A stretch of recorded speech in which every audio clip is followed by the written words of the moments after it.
Victory Team conquers Fujairah 2016, the offshore year. Neptune's steps, Water Sports 360. And now, in the newsroom, here is Mian Charan. NC Sports, plunge into the action.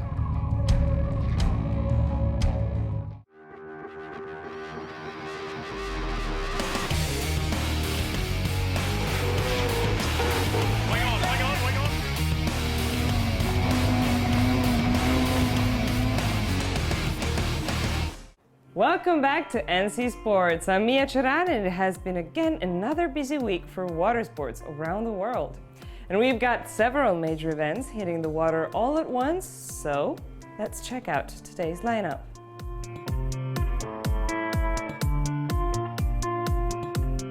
World champs and Victory Team take the first seasonal win at the XCat Fujairah Gran Prix. After Sunday's start, the Transat AGR2 is now en route to St. Barth. From Glasgow, a whole new take on marathon swimming, with Neptune's steps happening now on NC Sports 360. Vincent Riou and PRB in the eye of the storm.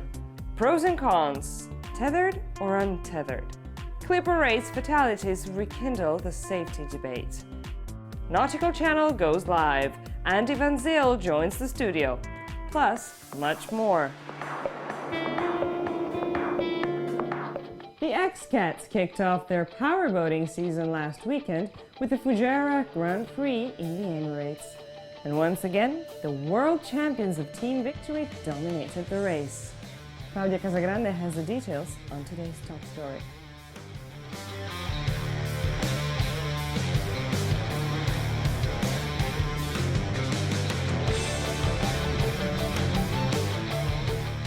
The season opener of the 2016 UIM XCat World Series has wrapped up with defending champions Victory Team proving they're still the ones to watch as they coasted to an effortless win at the Fujairah Gran Prix last weekend.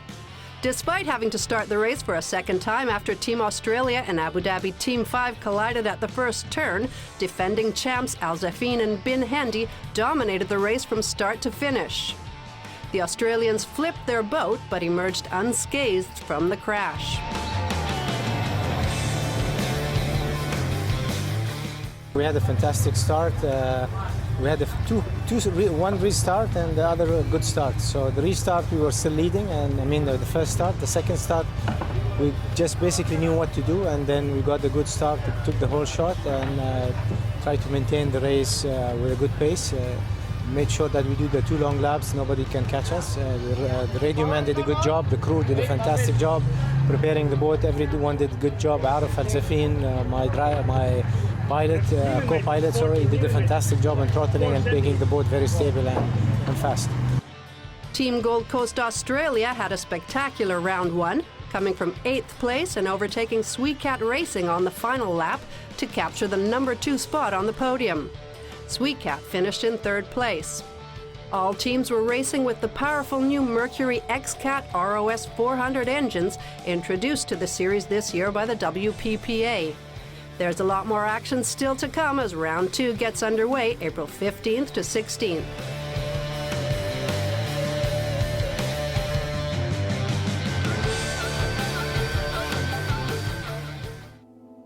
Spectacular images of all sorts reach the newsroom every week here at NC Sports, but some really leave you breathless, like this sequence here with Vincent Riou on PRB in the eye of the storm off the coast of France. Time to train in the worst conditions because 2016 is a big year for offshore sailing. Let's see why.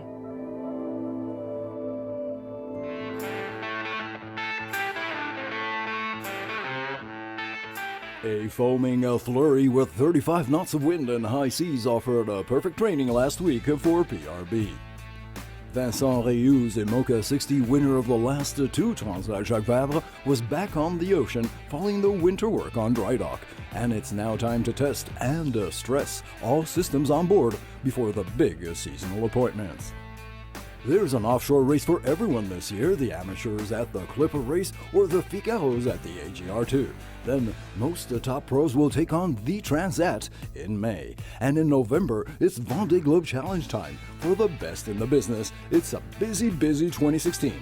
and Riou is among the favorites. This fifth version of PRB is an especially interesting case, since it has not adopted the new foiling tech now also developed for these big monohull racers. A conservative choice that has already paid off precisely in the last Jacques Vabre, when most of the new foiling 60s suffered extensive damage in the Atlantic crossing from France to Brazil, and were forced back in the hangar for some serious structural rethinking and rebuilding.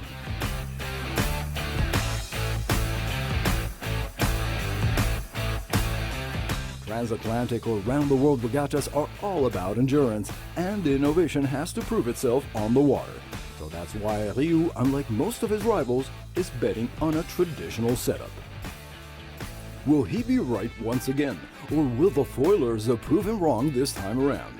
The first clues will come in the Transat from Plymouth to New York, starting on May 1st, when the entire offshore circus, together with the Open 40s and the multi-hulls, will tackle 3,500 nautical miles in the North Atlantic Ocean.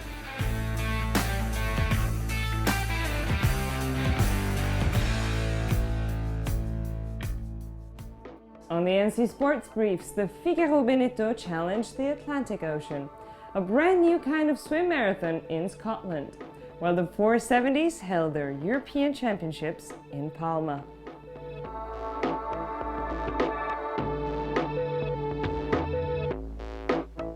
Since its inception in 1992, the biannual Transat AGR2 has earned its rightful place as an entry-level offshore regatta and has always opened the way for many of today's superstar sailors.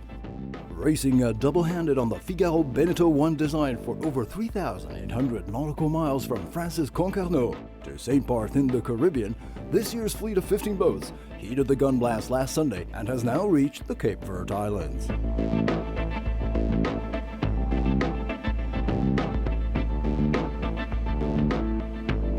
A group of top contenders has now built a slight lead on the rest of the pack, entering phase 2 of this race, the Atlantic crossing.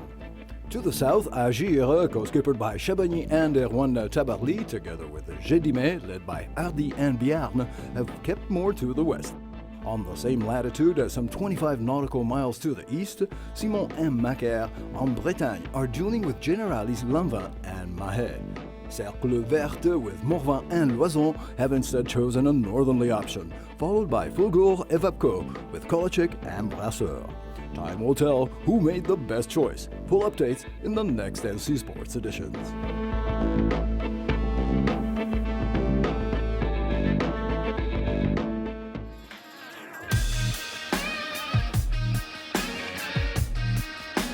The Maryhill Locks in Glasgow were once again transformed into a grueling 480-meter course last Sunday for the 2016 edition of Neptune's Steps. 200 competitors braved the chilly waters of the canal and accomplished a series of obstacles for a true test of grit and resistance. Stopping the clock in just over 8 minutes, Shannon Botham conquered the women's division, followed by Helen Smith and Cleona Ferguson, respectively in second and third places.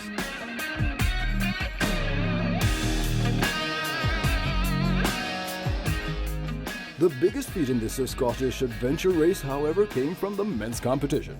Title defender Mark Deans covered the distance in an astonishing 5 minutes and 47 seconds to claim his second Neptune's Steps, ahead of Mark Austin in second and James Walton third.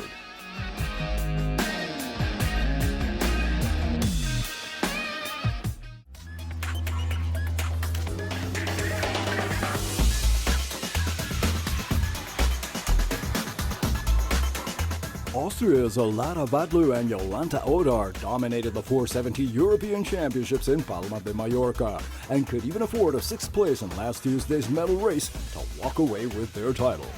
Pinaku and Van Veen from the Netherlands closed the 12-race regatta in a distant 2nd place, and with Brazilians Oliveira and Barbachan completing the podium. 7-10 knot breezes swept the course for the men's medal races as Aussies Belcher and Ryan once again climbed up to the very top of the leaderboard. However, France's Sofiane Bouffet and Jérémy Mion, 16 points behind in second, were the first among the Europeans and claimed the continental gold.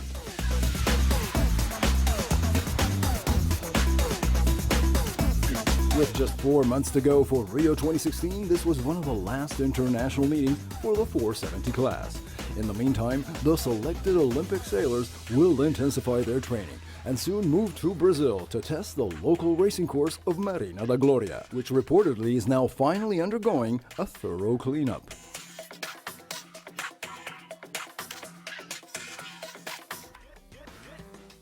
.360 on the race courses, the latest on the Clipper race tragedy. Nautical Channel goes live. Andi Van Zyl joins the studio. NC Sports will be right back after the break.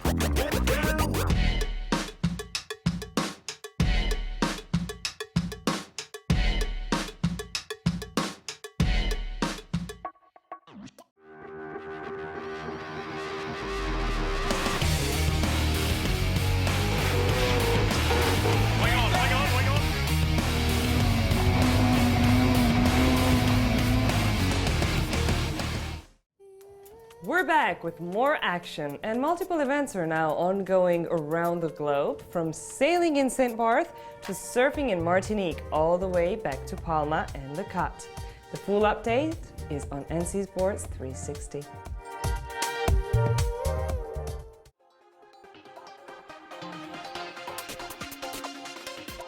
The 7th edition of Le Voile de Saint-Barth is in full swing in the Caribbean with multiple classes on the water, including the Maxis, CSA Divisions, Class 40s, Melges 24s, and the multi-hulls, all racing on corrected time. Meanwhile, pro surfers are already meeting up in the Caribbean for the only regional WSL qualifier at the 2nd edition of the Martinique Surf Pro to start next Sunday, April 17th.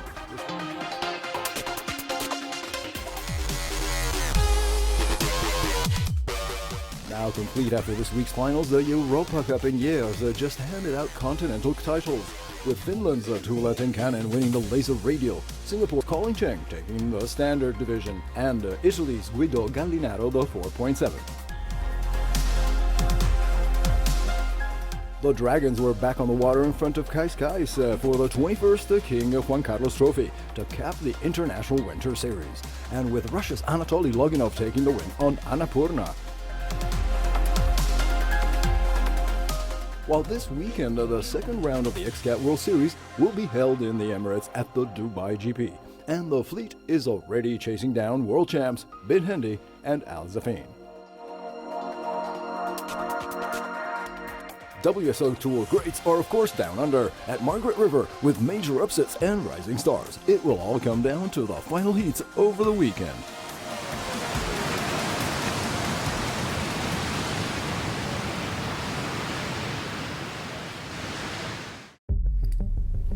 Last week's tragic accident at the Clipper race is bringing back to the forefront the safety debate in offshore sailing.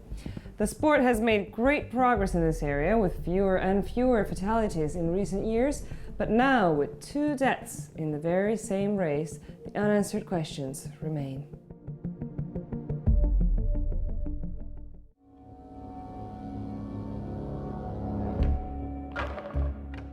As Leg 9 of the Clipper Round the World Yacht Race heads into its final push into Seattle, there is still no news regarding the inquiry into the death of 40-year-old Itcher Cole crew member Sarah Young, who was killed April 1st after being swept overboard by a large wave. She was not tethered to the yacht at the time. Race founder Sir Robin Knox-Johnston immediately promised a full investigation into what was the second fatality of this current edition.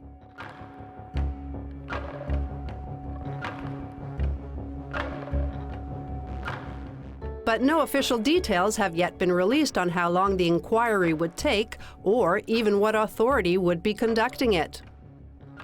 The tragedy has raised major questions into the issue of safety. Knox-Johnston said in an official statement that the all-amateur crew members taking part in the challenge are required to remain tethered at all times, a practice not everyone in the sailing community agrees with. In fact, the question of tethering remains a source of debate, with some pointing to the danger of being dragged through the water and slammed against a ship's hull, and others citing recent trials showing that regardless of how the tether is connected to the harness, serious injury and even death are a risk if the vessel is traveling at anything more than 3 knots. It remains to be seen if the inquiry can shed some light on this complex issue. In the meantime, the race goes on, with the 12 competing crews expected to arrive in Seattle on schedule within the original window of April 15th to 20th.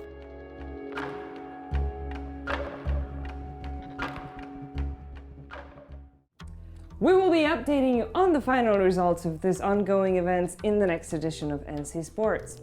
But in the meantime, in the studio, Andi Van Zyl has joined us. Hello, Andi, and welcome.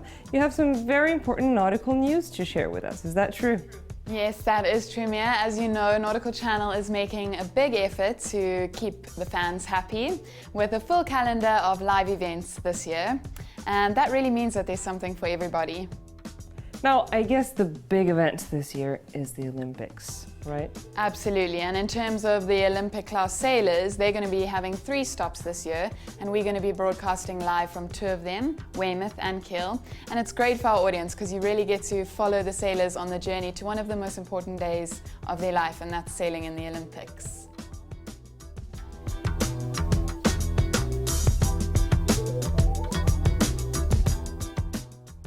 So Andi, the road to Rio is covered, and for sailing we're also going live with the very best Grand Prix formats, isn't it? Absolutely. I mean, the highlight here is definitely the new foiling extreme sailing series. There's another 7 stops to go, and we'll be following the sailors all the way down to Sydney in December for the final.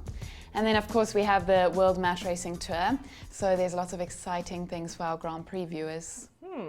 What about offshore? It's a special year for offshore, isn't it? Well, all of us here at Nautical Channel cannot wait for the Vendée Globe to begin, and we'll be there at the start line in France, bringing our viewers all the action from the docks. And you know, this is one of the toughest, most challenging solo races in the world, so Nautical Channel is really happy to be there right at the start line.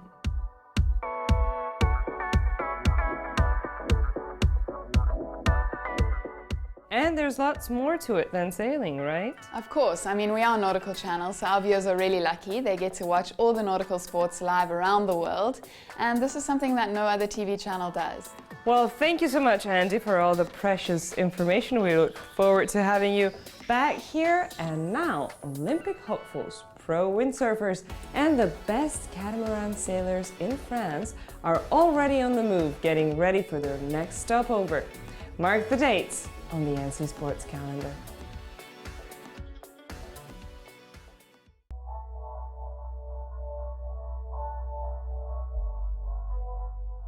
The world's top sailors will gather in the Côte d'Azur April 25th to May 1st for the Sailing World Cup Hyères TPM. Athletes from over 60 countries will take part in the 10-day regatta, which represents a key stopover on the road to Rio, with 10 Olympic and 2 Paralympic series. Hyères marks the 3rd installment of the 5-leg World Cup, dominated so far by Australia and Great Britain, with an overall medal tally of 36 and 29 respectively, followed by New Zealand with a distant 13.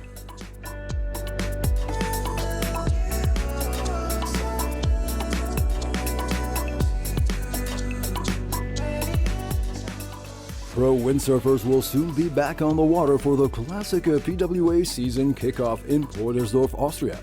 Neusiedlersee Lake will once again take center stage from the 4th to the 8th of May, as the freestylers will battle it out for the first World Cup title of the year.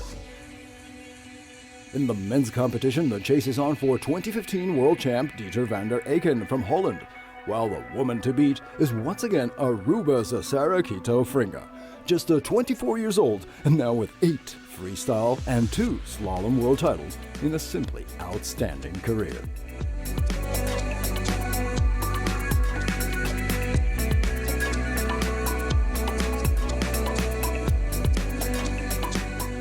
XCat is back for a 30th edition from April 29th to May 1st in Carnac, France. A mainstay on the spring sailing calendar, the annual gathering of catamarans has in the past attracted world-class skippers like Icar Martinez, Darren Bundock, Mitch Booth, Glenn Ashby, and William Sunnock, to name just a few. Along with the three traditional race formats, slalom, short distance, and long distance, this year's edition will also include a coastal race around the Bay of Quiberon. Around 200 teams are expected to take part.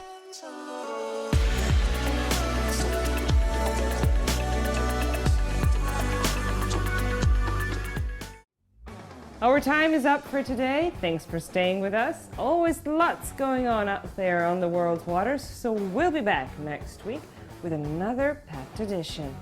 I'm Mia Charan, and remember, plunge into the action with NC Sports.